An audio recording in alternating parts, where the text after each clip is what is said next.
Bienvenue dans cette série biblique sur la passion. Aujourd'hui, dans notre thème de 7 paroles qui ont changé de vie, nous allons partager ensemble la 5e parole, selon qu'elle se trouve dans l'évangile selon Jean, chapitre 19, verset 30. Il est écrit: après cela, Jésus, qui savait que tout était déjà consommé, dit, afin que l'écriture fût accomplie: j'ai soif. Nous sommes en train de méditer depuis le début de cette semaine sur les paroles que le Sauveur du monde avait prononcées à la croix avant sa mort. Comprenez que la croix est le dernier épisode de la mission de Jésus sur la terre. Il est venu pour sauver l'humanité et libérer les hommes des griffes du diable. Sa vie a été donc une série d'accomplissements des prophéties divines. Celle-ci le confirma comme étant le Messie, c'est-à-dire celui qui sauve. Jésus ne pouvait pas mourir sans avoir tout fini. Il avait déjà fait presque tout ce qui était écrit dans les prophéties le concernant. Il a proclamé la bonne nouvelle, il avait guéri les malades et fait beaucoup d'autres miracles. Il avait déjà prié pour le pardon des hommes. Mais il prit soin de tout finir, de ne laisser pas même une écriture sur lui sans réalisation.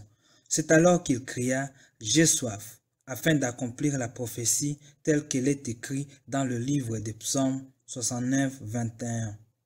C'est donc la première chose que nous pouvons apprendre de cette 5e parole de Jésus à la croix. Et la deuxième chose est que ce cri est un signe de l'humanité de Jésus.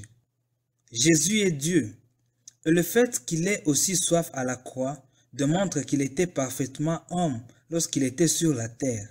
Même dans sa vie, on le voit dire qu'il a faim, qu'il est fatigué comme nous.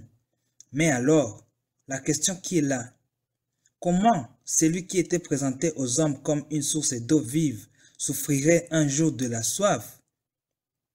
Parce que Jésus a voulu prendre part à nos souffrances pour nous sauver.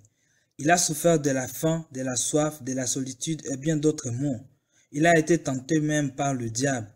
Il a eu toutes les expériences en tant qu'homme, quoiqu'il est Dieu. C'est pourquoi il nous comprend mieux. C'est pourquoi il comprend mieux nos problèmes et nos soucis pour nous soutenir, pour nous aider, pour nous secourir, pour nous consoler et pour nous réconforter. La mort de Jésus a inauguré une saison de grâce dans la vie de tous ceux qui l'acceptent comme sauveur personnel de leur vie. Jésus lui-même dit: ceux qui viennent à moi, je leur donne la vie en abondance.